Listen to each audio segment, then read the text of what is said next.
Salut les tisseurs de fibres, bienvenue dans cette nouvelle vidéo dans laquelle nous allons parler du docteur en nutrition Jean-Michel Cohen. Je vais vous donner mon avis sur ses apparitions YouTube, ses conseils nutrition et ses coachings. C'est parti!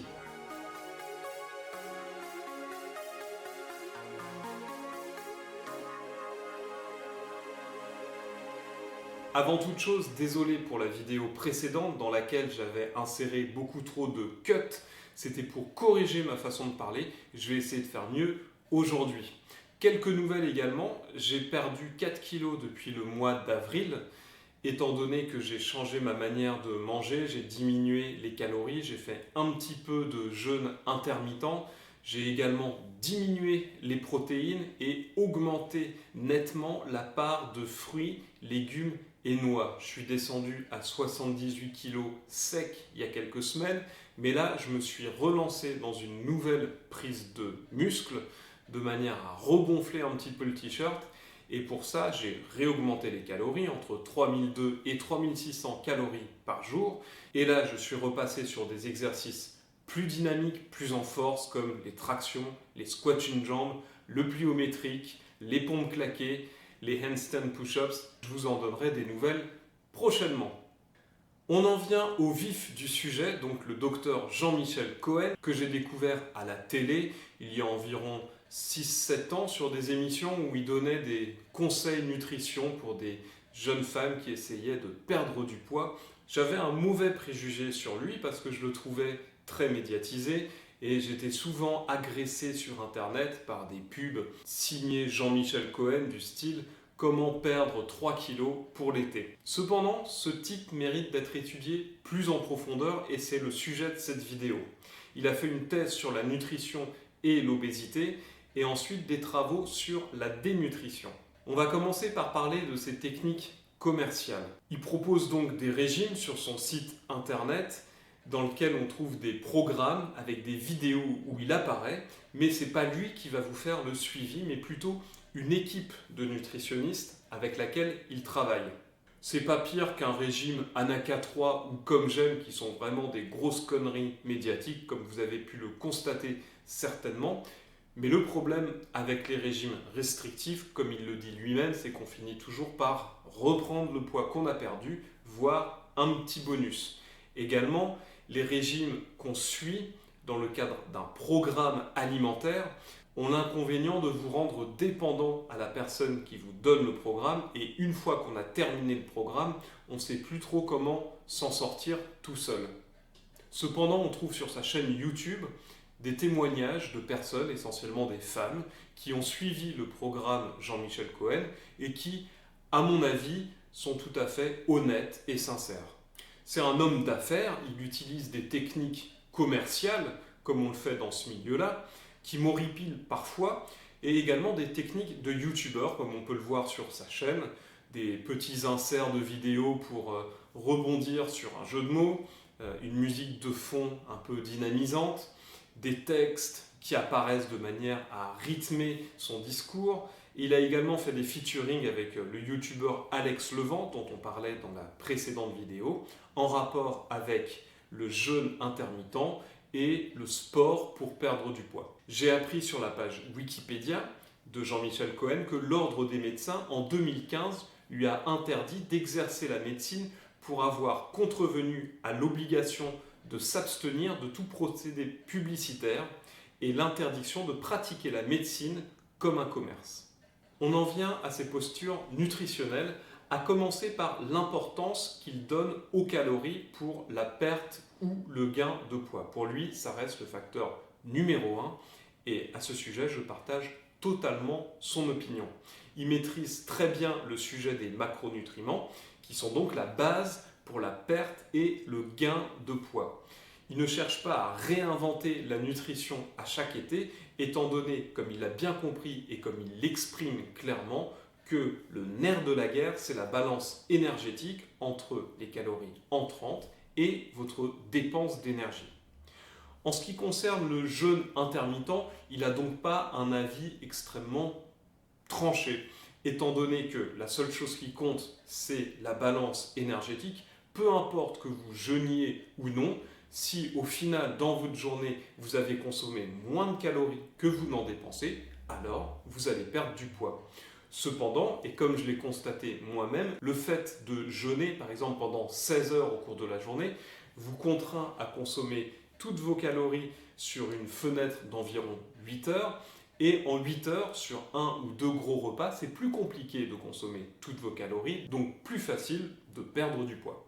En tant que spécialiste de l'obésité, il a également une opinion bien prononcée sur le sucre. Il a été interviewé à cette occasion dans le cadre d'une émission télévisée dans laquelle il expliquait que le fructose en particulier avait un rôle négatif étant donné que le fructose se stocke directement sous forme de graisse. Il préconise dans les 5 fruits et légumes de mettre le plus possible de légumes et le moins possible de fruits, étant donné que les fruits contiennent beaucoup de fructose et donc de sucre. Il déconseille du coup les cures de fruits, comme on voit souvent les cures de raisin ou les cures de bananes. Et il nous signale enfin que la consommation moyenne de sucre d'un Français est de 180 grammes, donc je parle bien de sucre sain, contre 50 grammes maximum conseillé par le PNNS.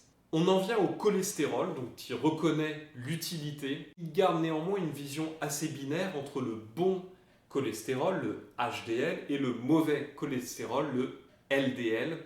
Selon lui, il faudrait diminuer le mauvais cholestérol, notamment en utilisant des médicaments. Cependant, c'est oublié, comme le signale Pierre Dufraisse sur sa chaîne Vérisme TV, dont j'ai également parlé dans ma précédente vidéo, que le mauvais cholestérol n'est pas la cause d'un problème en soi, mais plutôt un symptôme, étant donné qu'il reflète un problème inflammatoire survenant dans les vaisseaux sanguins, étant donné que le LDL sert à reboucher, à tapisser les capillaires sanguins. Finalement, essayer de diminuer son mauvais cholestérol, le LDL, c'est comme si vous tiriez sur le médecin qui essaye de vous guérir ou que vous creviez les pneus d'une ambulance transportant un malade.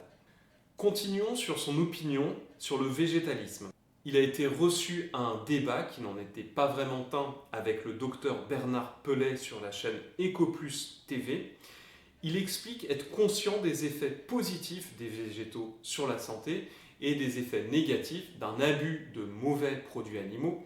Mais lui, ce qu'il recherche, c'est une alimentation globalement équilibrée, sans pour autant tirer sur un type d'aliment en particulier, mais plutôt chercher une harmonie globale. Il reste sobre et modéré dans ses opinions, même s'il peut être attaqué de manière assez virulente, comme dans ce débat dont je vous parle. De manière générale, il est contre les religions alimentaires comme le sans gluten, le manger cru, le végétalisme, le végétarisme. Il faut dépasser les cloisonnements alimentaires, savoir agencer ses aliments, quels qu'ils soient, pour établir un équilibre global. Il a également dénoncé M.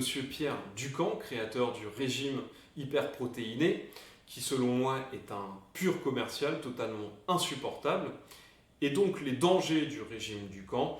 Il a gagné un procès qu'il a intenté contre lui, rejoignant le fait que Jean-Michel Cohen ne cherche pas à stigmatiser un aliment ou une catégorie d'aliments, mais plutôt à équilibrer l'ensemble. Il s'est donc beaucoup intéressé à la malbouffe et à l'obésité, comme je vous l'expliquais au cours de sa thèse. Pour lui, l'obésité est la maladie des pauvres, et malheureusement, il y a une question de financement derrière. Comment pouvoir se nourrir à faible budget? Il est pour une démocratisation des, par exemple, circuits courts, des maraîchers, des primeurs, etc. Il a été l'un des premiers à dénoncer les effets néfastes sur la santé de l'huile de palme et des jus de fruits. Concernant le sport, il préconise des exercices pour le bas du corps essentiellement si on veut perdre du poids, étant donné que les muscles des jambes et des fessiers sont les plus gourmands en termes de calories, et il se moque de l'électrostimulation qu'il considère comme un gros bobard, et à ce sujet, je le rejoins totalement. En conclusion, je pensais faire une vidéo un peu plus virulente que d'habitude en choisissant Jean-Michel Cohen, mais en me renseignant sur cette personne, j'ai revu mon avis. C'est pas parce qu'il gagne de l'argent sur les régimes et sur la nutrition, qu'il passe à la télé, qu'il est médiatisé, qu'il spolie forcément la question de la diététique. Au contraire, je trouve qu'il a des avis mesurés et sensés. Il ne propose pas des régimes exclusifs ou fondés sur un seul paramètre comme les régimes des magazines ou le régime du camp. Malheureusement, quelque part, il continue à faire tourner la roue des régimes pour alimenter son commerce, peut-être. Même si ces régimes sont plus raisonnables que d'autres, je pense qu'à terme, ça aboutit forcément à un effet yo-yo. Et pour terminer, je pense qu'il manque une touche psychologique dans son approche qu'on peut retrouver en revanche chez Jean-Philippe Zermatt et Gérard Apfeldorfer. Voilà les tisseurs de fibres. Et vous, qu'est-ce que vous pensez du docteur Jean-Michel Cohen? Laissez-moi votre avis en commentaire. Pensez à liker cette vidéo, on se fixe comme objectif 100 likes cette fois-ci, on augmente progressivement. Abonnez-vous, activez la cloche pour être au courant de mes dernières sorties de vidéos. Si vous avez besoin d'un coaching sportif et ou nutritionnel, sachez que je suis coach sportif depuis 2011, docteur en sciences du sport, de la motricité et du mouvement humain. Donc allez voir sur mon site françoistariel.fr, le lien est dans la description et fin de vidéo. En attendant, je vous dis à la prochaine et comme d'habitude, restez libres. Salut!